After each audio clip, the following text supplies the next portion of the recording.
Hello and welcome to your program Governance Today. Today we'll be looking at pension matters and let's give you a breakdown of the whole issue around pension.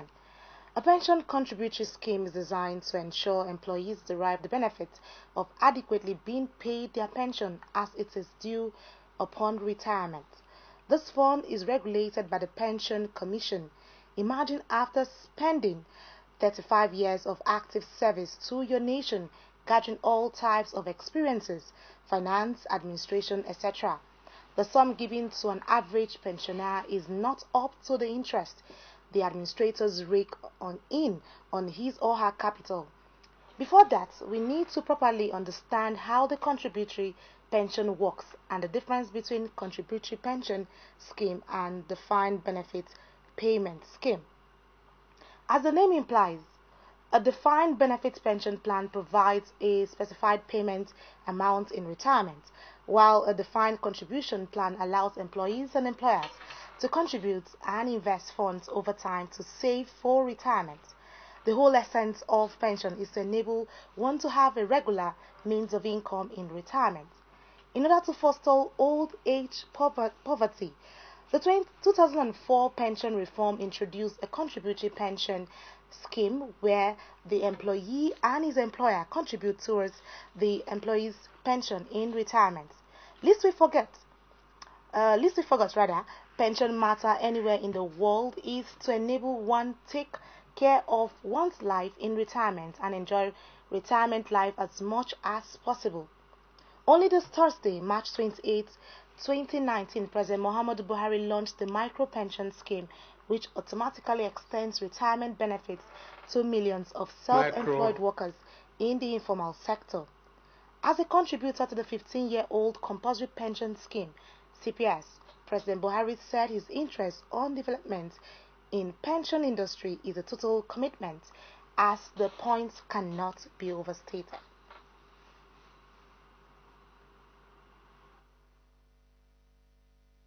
Great pleasure to be here today to formally launch the micro pension plan. This initiative was designed specifically to capture those citizens that are not fully captured in the formal corporate sector. Today, millions of traders, farmers, and other entrepreneurs in various cottage industries are completely excluded from the different pension programs in existence.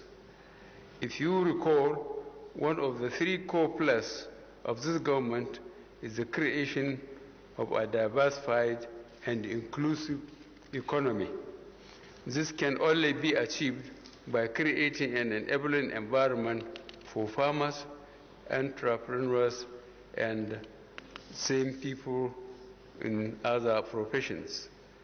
In the first 3 years, we provided grants, concessionary loans, and technical support through the SME clinics to farmers, traders, and SMEs. We have seen lives positively change because of these initiatives. The micro pension plan is the natural next step.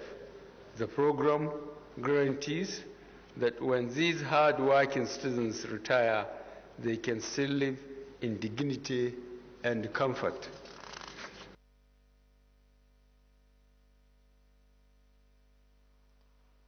Despite the euphoria on the launch of the micro pension plan to also cater for workers in the informal sector, there are some unresolved issues that still need to be addressed. These include the shortfall between the actual deduction from salaries and the remittances. Most of us have observed that the sum which our pension accounts is credited is less than the actual amount deducted from our salaries. The PFAS have explained that it is the government that is not making full remittances to them. 2. The delay on the part of government is releasing the pre-2004 pension entitlement. The delay in turn prevents the PFAs in releasing the pension entitlement of contributors.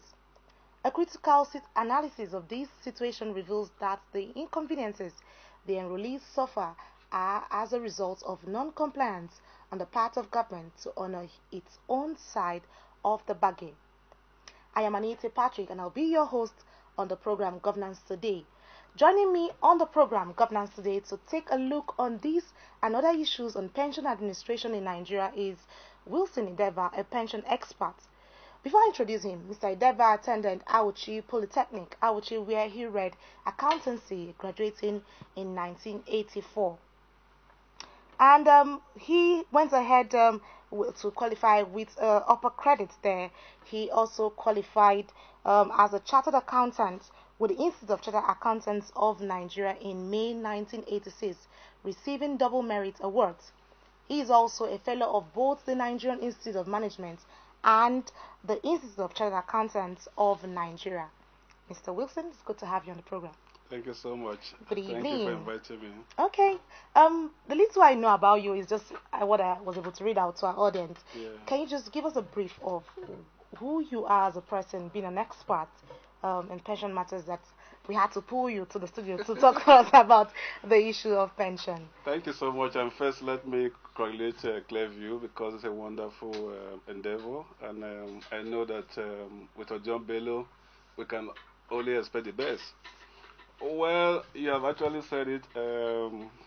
I qualified as a chartered accountant in 1986, but I have been to different sectors of the economy. I have worked in different sectors, but coming to the pension, I have been in the pension industry since 2007 as CEO. First, I started as CEO of First Guarantee Pension. I spent about 3.5 years in First Guarantee Pension as CEO. From there, I moved on to Penma Pension, now known as Asa Masa Pension. I spent a year plus, then moved over to Premium Pension Limited, where I spent a better part of my working career. I spent about 5 years, and when I reached retirement age of 55 years, which is retirement age of Premium Pension, I have to retire from Premium Pension in December 2007. And since then, I have never left the industry. I started my consulting firm known as High Street Consulting, where I'm giving back to the industry. And so that makes me a bit of pension expert. So I've been there since when we started, and to date, I'm still part of the industry. Okay. That means we made the right choice. If you say so. All right. Great to have you in the studio. You've heard so much from what I was able to read out from our prologue there on what's happening around. There's so much controversy. There's so much around the issue of pension, where pensioners seem not to understand how it works. Yeah. So being an let's start. What is pension first of all? Well, pension is a amount of money set aside for old age, because whoever you are, whether you work in the informal sector or in the formal sector, you must be old. And age has nothing to do with where you work. So when you get old, you need to be able to live a lifestyle that you were keeping when you were still working. So that's where pension comes in. Before 2004, pension issue in this country was almost going to become, it was a big issue, an embarrassment to the government. If you recall, then most people were lined up on the streets of Abuja protesting on payment of pension. That forced the government then to start thinking, what should we do? How do we? Because what was happening before then was that what you call defined benefit payment, where all the public servants are promised, okay, we'll pay you XYZ for retirement. But there was no supporting money. There was no provision made for the money. So they pay as when the money comes. So, and it was very challenging. When the economy was very buoyant, it was very easy to pay. But when we started having some challenges, and because it was not fully funded, so there was so much challenges. So you can see then it was embarrassment. So the government decided to see what should we do so that we can ensure that our senior citizens are respected. Because everywhere in the world, senior citizens are respected. But in our country, what was happening then was not acceptable to any person. So that led to what you call Pension Reform Act 2004, that was now amended in 2014. So with that, what was happening that both the employer and employer have to contribute a certain amount of money, and these have to now be given to an entity called pension fund administrators that will manage the money, generate income on the money, and the money also, the income generated also be applied back to the owners of the money, because the money is your money, it's not the PFA's money. So that what gave birth to Pension Reform Act 2004 and also amended 2014. So with the Act, you have a certain organ that was set up. I need to really explain this because people seem to have a lot of confusion. You have the regulators at National Pension Commission. Then you have the operators, which is the pension fund administrators. These are people that that administer the fund. But you have people that keep the funds separate from the administrators, which you call pension fund custodians. So with this separation of duties, you can see the safety of the fund is guaranteed because I, as an administrator, which I've always been, all I need to do is to give instructions to PFC to say, look, I need to invest XYZ so place. So the PFC will now move the money to that entity which I've instructed them. So when the money matures, the money is also moved back to us through PFC. So as an administrator, I'm only administering your money. I don't have access to your money. And besides also, what should happen is that by regulation, all the investment guidelines set by PENCOM, which is very stringent. And I need to say this too, that every pension fund administrator or a PFA, we have to submit what you call a daily report. We have to submit weekly report, monthly report on everything we're doing. It's so as stringent as that. And you can't blame them because if you recall where we're coming from, there was so much unwholesome practices within the pension administration. So when this new reform came into being, there was a lot of stringent rules. The regulators are there trying to monitoring everything we are doing, overseeing everything we are doing, and we have division of labor, people that keep the money separate from people that administer the money, and for the account holders, which is the RSA holder like yourself, we are supposed to give you a quarterly statement that will state how much has been contributed by your employer in that quarter, how much the PFA have made for you in that quarter, and you now have what you call total RSA balance. In your prelude, you mentioned that the money that is being returned for the RSA holders is far lower than what the PFAs are charging. That is not true. What happened, which is what I need to correct, is that the fees charged by the PFAs is a significant, is highly significant compared to what we return to the RSA holders. So if you take a typical statement, for instance, what you will see, opening balance in the quarter, XYZ amount. You will see the remittance made in the quarter, in the month. Let's say, for instance, this first quarter of the year, you will see remittance in January, remittance in February, remittance in March. Then you will see income made on your fund, which is what people call interest, or what people call return investment. So that also will be shown. Then you now have what you call total RSA balance. You have to add all the remittance plus the income made for you that quarter to make your total RSA balance. So with that, it's very transparent, and everything you need to know, you also see it. Okay.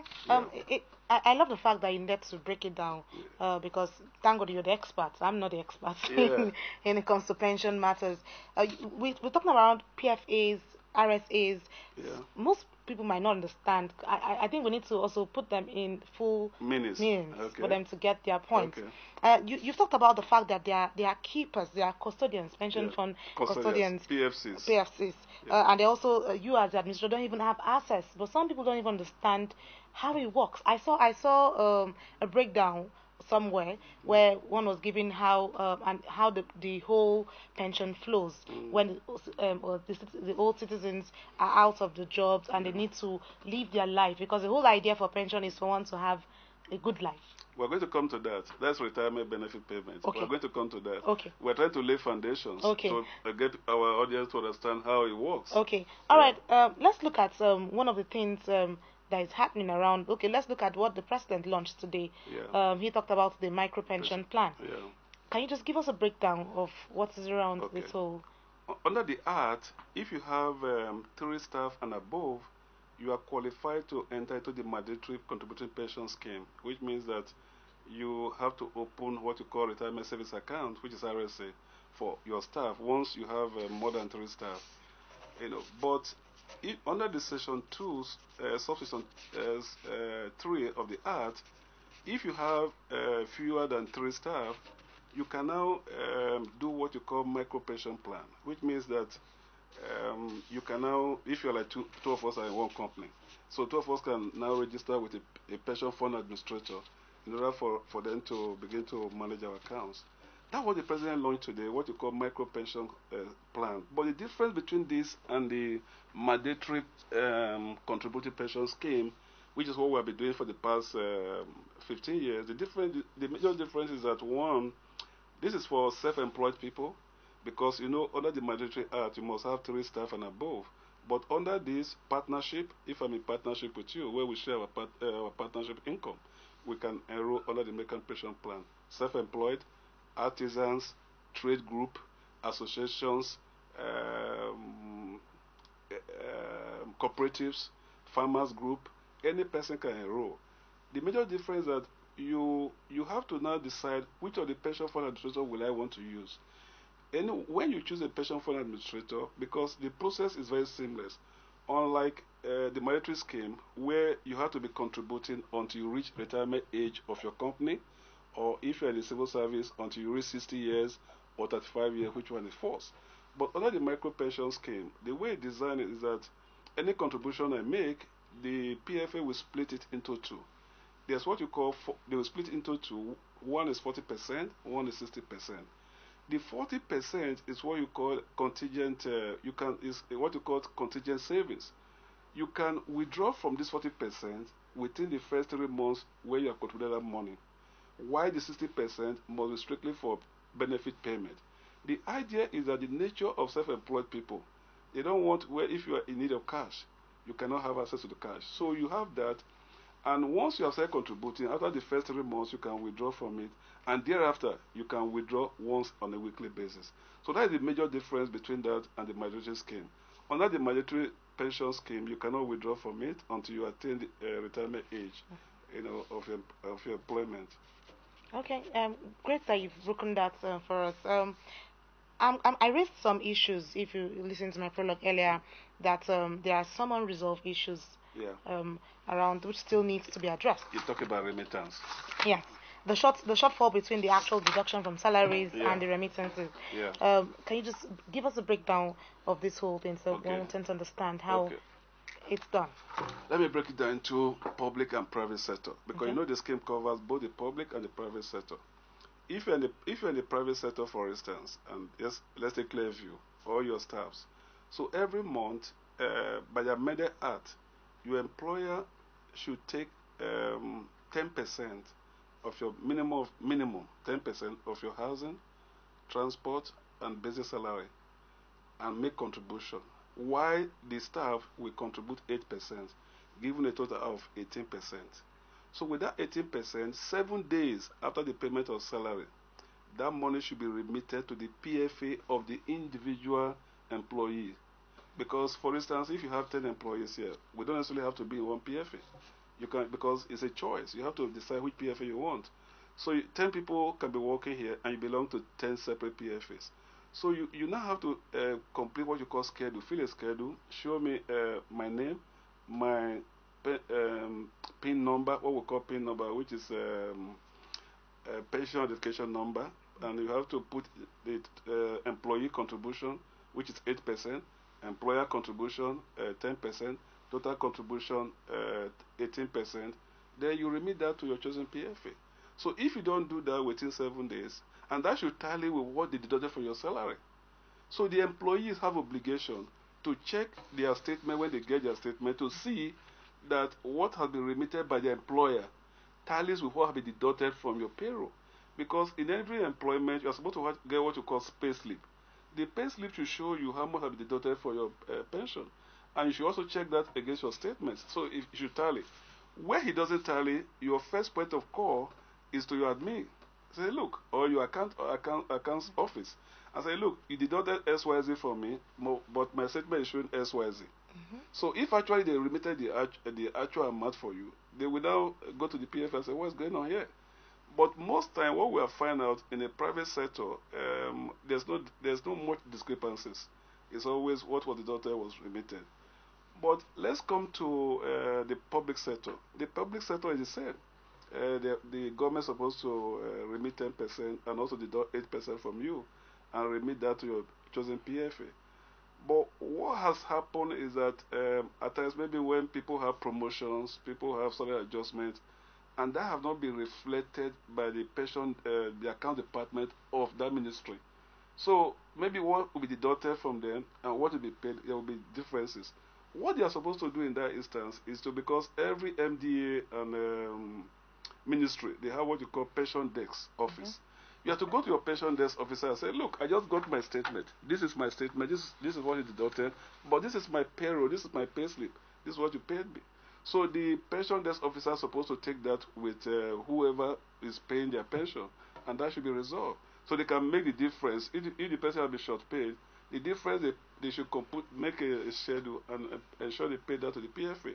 So the onus is on the retirement savings account holder, which is the person that owns the account, to ensure that what is deducted from your salary is what is remitted. The PFA wouldn't know how much is being paid to you. The PFA have no way of knowing what was deducted from you. So what the PFA gets is what they will transfer to your account. But you know, most people don't take their statements very seriously. I tell people, after your doctor, I think your PFA should be your next most valuable client. You should also open a file where you keep your statements to, on quarterly basis. And when you don't get your statement, you should ensure they give you a statement, because by regulation, we are supposed to give statement on quarterly basis, and this is what it should be. Okay. All right. I hope you're listening if you're watching us there, because it's all about enlightening everyone there, because definitely everyone will get old and you need that pension for you. And yes, it's great you break this down. Another issue I raised is the delay on the part of the government in releasing the pre-2004 pension entitlements. And then the delay in turn prevents the PFAs in releasing the pension entitlements of contributors. What can be done to avoid these delays or to prevent these delays? Okay, well, it's part of the challenge there's in the economy. Let me tell you how that goes. If you retire as a private sector worker, because I worked in a PFA, which is a private sector. If I retire, upon retirement, my total contributions should have been everything should have been fully remitted to my PFA. So if everything has been remitted and I retire today, I'm a public sector worker, I'm a private sector worker, I can go to my PFA, I sit down with my PFA, I say, look, I've retired. So there are some documents you have to submit, which they will let you know 6 months before you retire.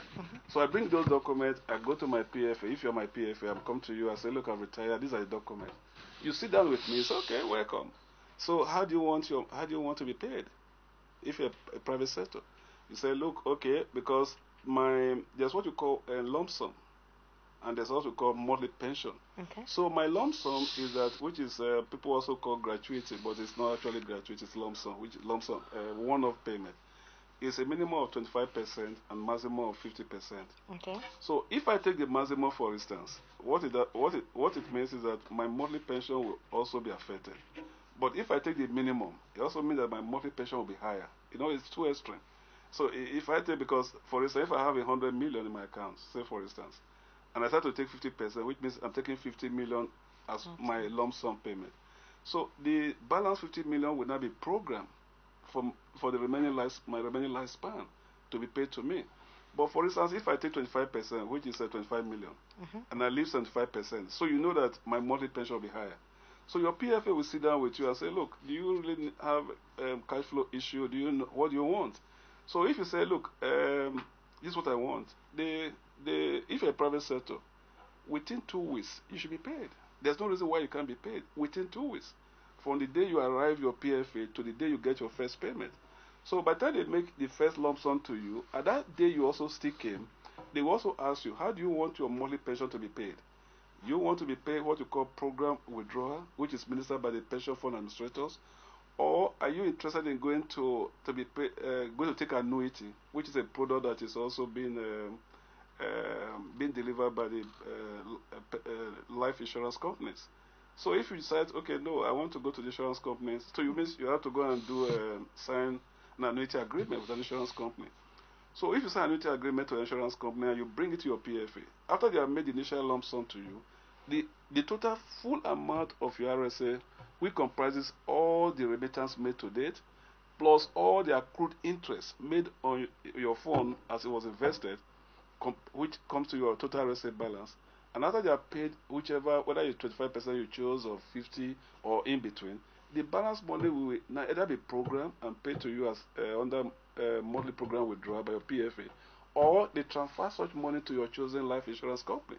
And the insurance company will now begin to administer payment to you on a monthly basis. So that will happen for a private sector.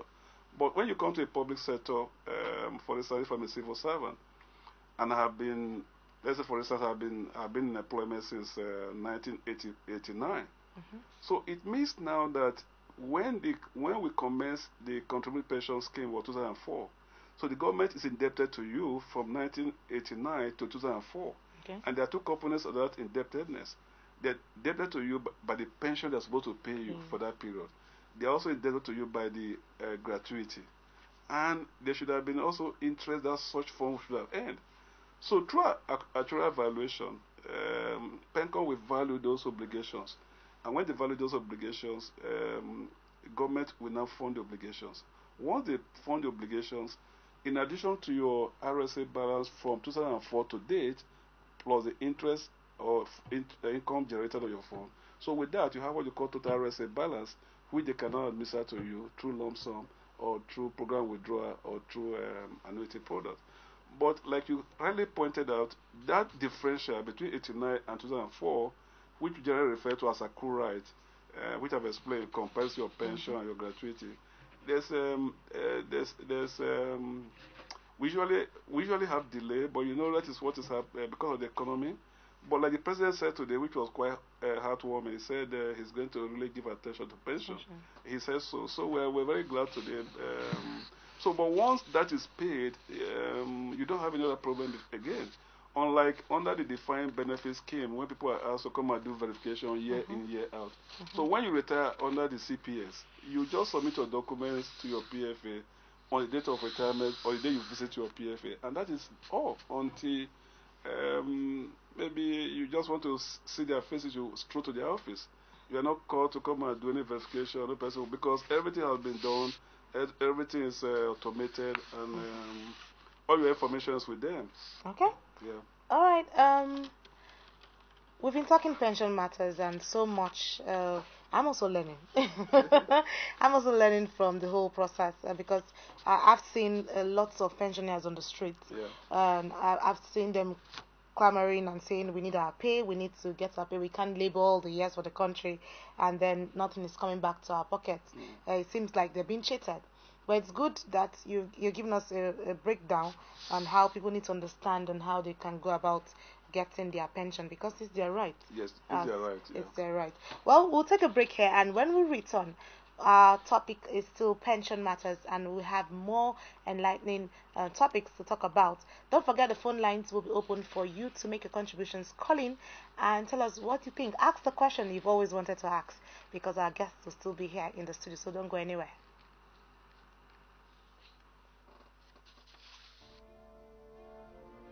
This is Ibrahim calling from Niger State, Working Power. Oh, this is Anita from Benin. My name is John, calling from Niger. My name is Ahmed, I'm calling from Kogi State. This is Clearview TV, and this is our spread through free-to-air via Niconsat and online. Yes, this is Diffus calling you from Adamawa State. Adamala Ahmad Ibrahim. Mala Ahmad Ibrahim daga wace jiha kenan? Daga Yobe. I'm calling from Benue. My name is Super Mekam. I'm calling from Niger State. You can imagine how far your advertisements, social announcements, official notices, and jingles will go if you patronize us. It's time to take your messages far at the cheapest rate.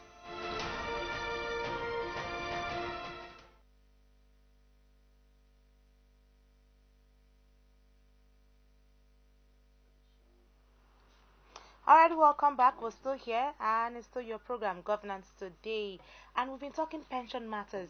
We still have our pension expert here with us in the studio, Mr. Wilson Ideva, and he's been giving us a breakdown. But right now, you've heard him before when on that break where he talked about the lump sum and annuity plan, where we have different pension lifesavers. Let me call them that. I call them lifesavers because they tell you this essence you need to save, this essence you need to come make plans ahead of retirement for you to get what you need to get. But before I move ahead, there's something else here I need to ask you about, because you talked about the lump sum payment, how it has to go about, and then let's look at the defined benefit scheme, which we talked about before we came back from the break. Can you just guide people to understand this whole issue? All right. The defined benefit scheme is the old scheme. That was the scheme that was in operation before the pension reform 2004. What was happening then was that they had set different pension arrangements. The civil service had their pension arrangements, the police had theirs, the paramilitary had theirs. So there were separate, different pension arrangements being ministered by different people. But you remember sometime, because of the challenges they were having, I think sometime about 3 or 4 years ago, the government set up what you call Pension Transition Arrangement Directorate, otherwise called PITA. What has come under PITA, this has been brought under a unified body. Now, so all the people who have retired under the old scheme is now being regulated, administered under PITA. So what they tried to do, because the challenge they had then was a challenge of, they had a lot of challenge. One was identity, one was funding, one was, there were so many things happening. But with PITA, everything is being streamlined. I think they've done so well, and all the old scheme now under PITA, a very robust structure set up, also being supervised by PENCOM. So they have an executive secretary, and you can see that they are going from state to state in order to build up that data. So when they build up that data, the data you will not be having this endless verification any longer. So they've done so well on this, and that is why you are having less. You are not seeing much of people on the street like we used to have. Because now, if you retire under the old scheme and you're having challenge, you just stroll to PITA, and they have offices in almost all the states. And if you're able to prove that you actually retire under the old scheme and you have not been paid, and you submit your document and it's being verified, over time you'll be paid. So the government is tackling the pension issues. Government is doing much. It's just that there seems to be a lot of unawareness, and I think it can only get better, because with time, under the old scheme, you are not going to be having our elderly citizens coming to say they have not been paid, because once PITA have captured and enrolled them, they're going to pay them, and that's what it is. The difference between the old scheme and the new scheme, one, the old scheme is not fully funded. You don't have a personalized account like what we have now, retirement savings account. So that one, government have made a promise to you that if you work for us for XYZ, upon retirement you get XYZ as your pension, and we're going to pay you that until God calls you. So, and because it's not fully funded, so what normally the challenge they have that every month government have to ensure that they have to look for money to meet that obligation. Unlike under the contributory pension scheme. Under the contributory pension scheme, government is already funding ahead your pension. So when you retire, government don't need to bother about you. So that's a major difference. And I know that with time, by the time that people start retiring fully under the CPS, where you don't have this gap between when they joined the scheme and when the CPS started, it should be very seamless, because the delay we're having there is the funding of their core right. But with time, by the time this scheme is 35 years, which means that every person who have joined the scheme and poor retiring now, you don't have backlog. So it will be seamless, just like you have in the private sector. Okay. All right. I think we got a call. Let's hear from this person. Hello. Good evening. Okay, I think you have to call us back. Don't forget the numbers are on the screen, and you can call to ask that question which you have on your mind.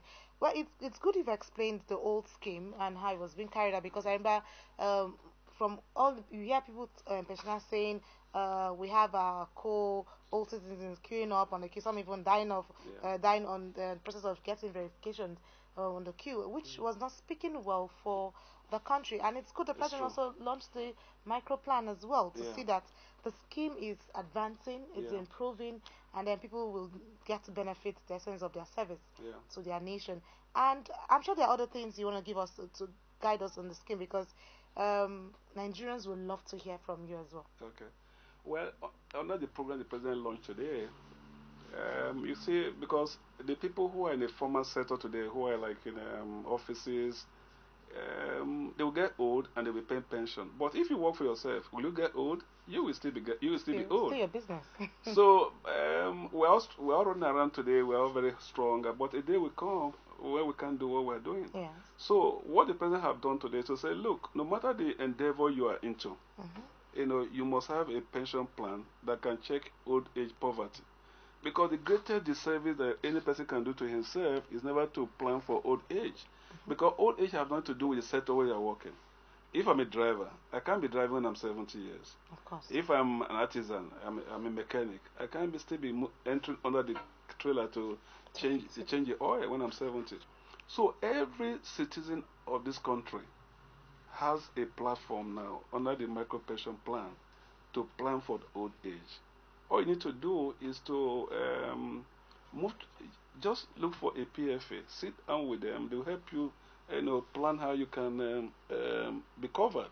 And it's seamless, you don't need to do much. And also, like I said, there's an incentive, because the incentive is that 40% of your contribution will be set aside, which you can withdraw anytime you want it, and while 60% will be strictly for benefit payment. So that 60% will be saved until you attain, because you are working for yourself. But what the regulators have said, that once you are 50, you are qualified to start drawing your pension under the micro pension plan, because that is. But you also must be up to 18 years and above for you to, because it's at that age you are deemed to be an adult, for you to qualify to register under the micro pension scheme. Okay, aside sitting down with your PFAs to look at or match or follow protocols with your sleeps and all that, are there certain things, because you hear advice like plan for yourself before you get to the old age, make sure there are plans, make sure you're fixing this, make sure that. What other things are they supposed to look out for ahead of retirement? Yeah, it's very good. The scheme has given you a lot of options. One is that apart from the contributions which your employer and yourself are making, there's also what you call voluntary contribution. Okay. What that means is that, for instance, you work in this place, and averagely, maybe if you work at your expense, you can say maybe I'm spending about 150,000 every month as my expense. Okay, that's all your thought. Let's have this. Hello, good evening. Hello? Hello, can you hear us? Okay, you have to call us back because I can't hear you at all with that. Okay, you were saying something. Yeah, I was trying to say how you can help yourself to plan for retirement.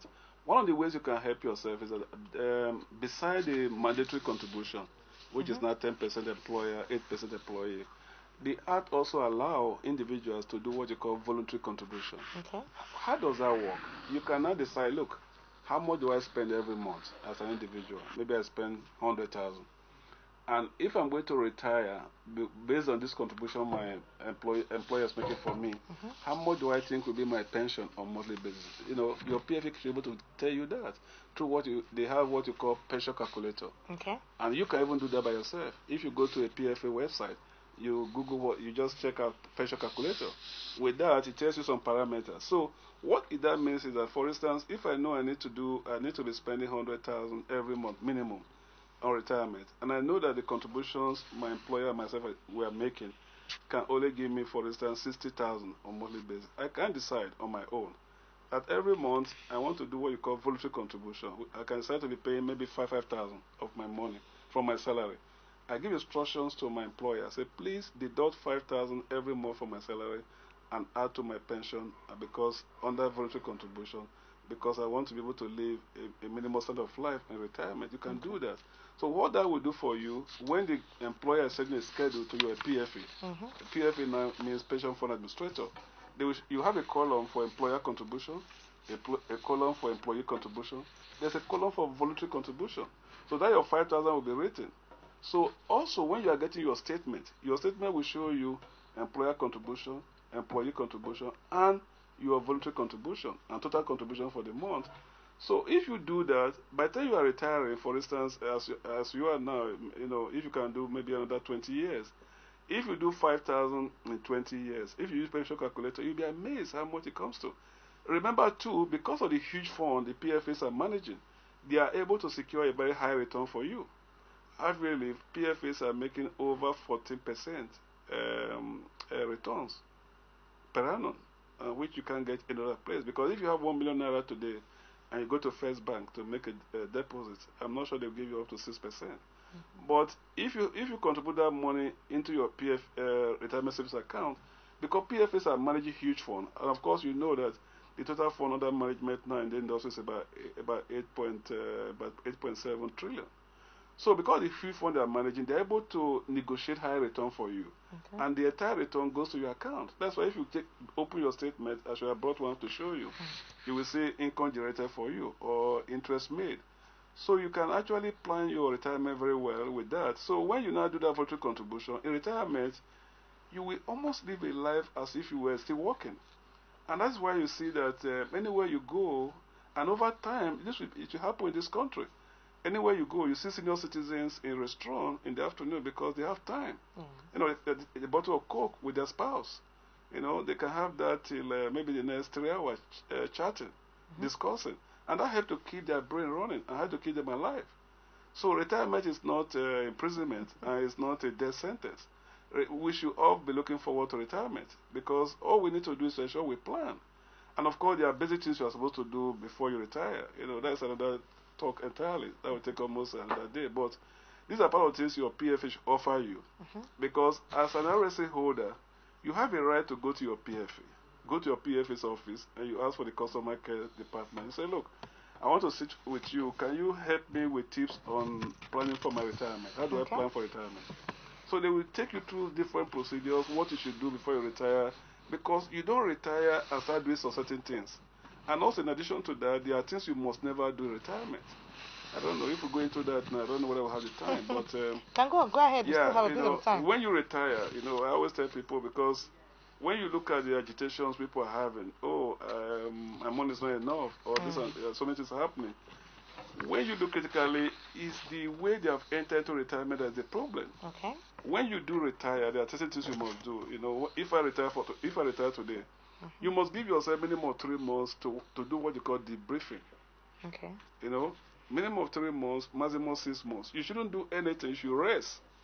You should thank God for giving you to enable you to do 35 years, or enable you get to 60 years of age.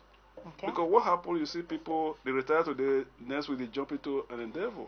You can't take the right decision. You need to clear your head, within that minimum period. And go on a vacation.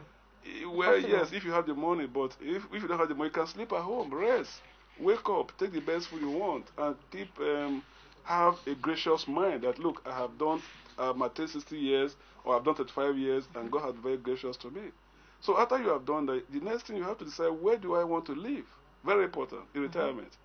What do I want to do? What kind of investment do I need to go to? There's a lot of discussions. And you can get all these tips from your PFA. And of course, if you're in the public service, PENCOM always do what you call retirement. They do yearly retirement program for intended retirees, where they tell them how do you live in retirement, what you should do. Because if you don't go through all this training and you retire, yes, you are bound to make mistakes. Because there's a lifestyle you must keep in retirement. Of course. If I'm retired, I can't be paying I can't run the same expense as I was running when I was working. So in retirement, there's a word we use. You are allowed to be selfish, which means you think about myself, think about your spouse, your children, your relation comes secondary. You can only take care of them if you can afford it. But what happened to most of us when we retire? We still want to carry the same obligations. You can't, because one, your retirement income is fixed. And retirement income can never be the same as your salary. So you must be able to go through what I may call retirement education if you want to really have rest in retirement. Because retirement is really could be very interesting if you plan properly. And also in retirement, you know what, I will also mention this to you from experience. We have seen that when we pay people lump sum, you know, lump sum is to enable you to settle down and decide what you want to do. We pay some people lump sum. The next day they are going to a project that the lump sum cannot sustain. I was about to ask that as You well. will see some people too with the lump sum, they want to gamble with it, knowing fully well that you have no alternative after this money. If it goes, that's the end. Or you also see some people with the lump sum, they want to go into a high-risk project. So you need to do a lot of pre-retirement education. It will tell you, look, in retirement, you cannot do this, you cannot do this, you cannot do this. And also, you know, there's a basic health tips you must continually undergo in retirement. You know, one of which is you must, in retirement, because, you know, when you are retired, the body begins to respond to a lot of challenges. You must do minimum of once a year a check, basic check. And it's not expensive. You can go to any public hospital to do that.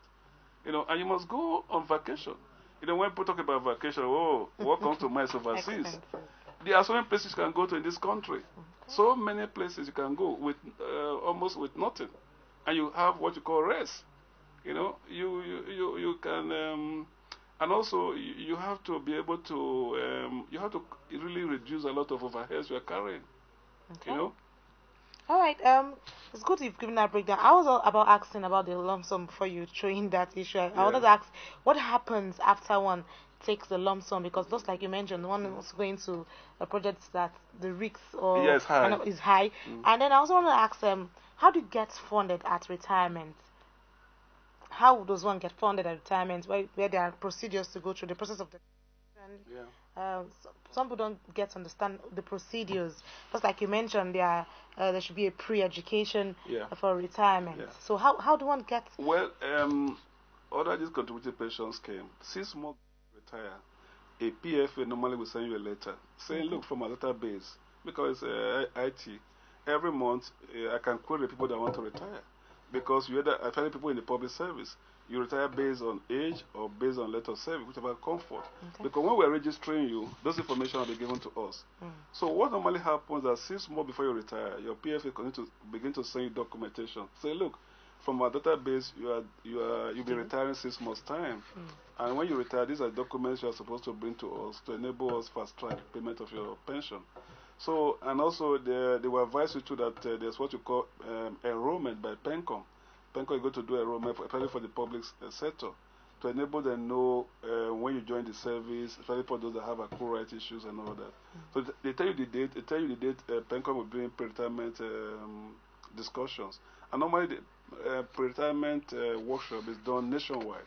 So you cannot say, oh, but most times you see people not attending, even when they have been invited, and yet they complain.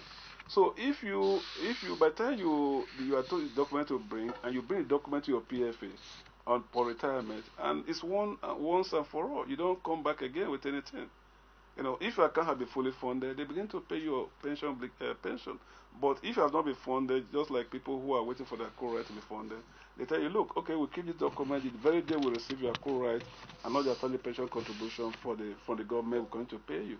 And you know, most time, once those money is released, become a very PFA send you SMS, so we have received your money. Can you kindly be waiting for your pension? Or if you have not decided the mode of payment, they ask you to come and meet them for them to tell you the mode of payment. So it's not as difficult as we are saying it. I think we need to really partner with our PFA. We need to find out from our PFA our rights, and we also need to be reading to know. And we also have the regulators. If you are not getting service for your PFA, you write a letter to them. They will certainly sanction your PFA for not giving you service. Okay. Yeah, and that's your right as an RSA holder, which means retirement savings account holder. Okay. Yeah. All right. It's been interesting talking to you. I'm sure you're excited. You watching us there on your screen. I'm sure you've gotten so much information about pension matters. I'm sure we'll have to bring you back. Thank you, sir. We have to bring you back to talk much on this. Before I let you go, there's always a payment procedure, which we mentioned in bits earlier. There's a monthly, there's quarterly, and all that. Let's just have that before I let you go. Fine, so I want guests to understand. And then you talked about the voluntary accounts earlier. Let's just get the procedure for payments just for that person that needs to understand that process. Okay. In trying to assess your pension upon retirement, there are three components of your income that should be in your retirement savings account. One is your total contribution. One is your total contribution from inception to date. One is your income made on your money by your PFA or your interest. Okay. Then, if you are the one that have been in public service before 2004, one is your accrual right and gratuity. So these components form what you call total receipt balance. So if you have this and you go to your PFA will now tell you, look, you collect lump sum. After the lump sum, which I've told you earlier before, that is either between 25 and 50% maximum. When you have collected that, you now have you have a choice to make. You can decide to be collecting your monthly program, what you call monthly program withdrawal, which is being ministered by the PFAs. Your PFA, which means you remain with your PFA. Every month they pay you what you call under your program withdrawal. Okay. And you have to sign an agreement with them. You know, so, or alternatively, you can decide to choose a life insurance company. In that case, you have to buy annuity. So when you bring the annuity, which is an agreement between you and the life company, you bring it to your PFA. Your PFA will transfer the balance after paying your lump sum to the life insurance company, and your life insurance company will begin to pay your pension. Of course, each of the choices you make have its own features. A PFA is obligated to explain the features to you. You know. And there's a long schedule written. This is the features of program withdrawal. This is the features of annuity. So the choice is yours.